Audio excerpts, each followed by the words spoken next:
பண்ணிடுறாங்க. நேருஜி கிட்ட பத்திரிகையாளர்கள் கேட்ட கேள்விகள்ல அவர் ரொம்ப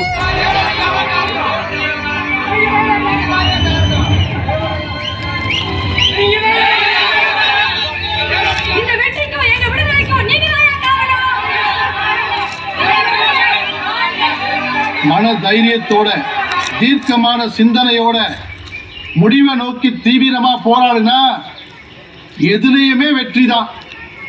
இந்த மாபெரும் வெற்றிக்கு காரணம் நம்மளுடைய முயற்சிகள் மட்டுமில்ல, எல்லா அநீதிகளையும் நேரம் பார்த்து முடிச்சு வைக்கிற கடவுளுடைய கருணையும் தான். தெய்வீகம் எனது உயிர், தேசியம் எனது உடல். கொடுத்திருக்க சுதந்திரம் அரசியல் போராட்டங்கள் மூலமா நாம பெற்றிருக்கிற சுதந்திரம் களத்திலே நல்லாவே இருக்கு. இந்தியாவுல சர்க்காரம் அப்படிதான் இருக்கு. உதாரணமா இந்தியாவோட கட்டுப்பாட்டுல இருக்க மாட்டோம்.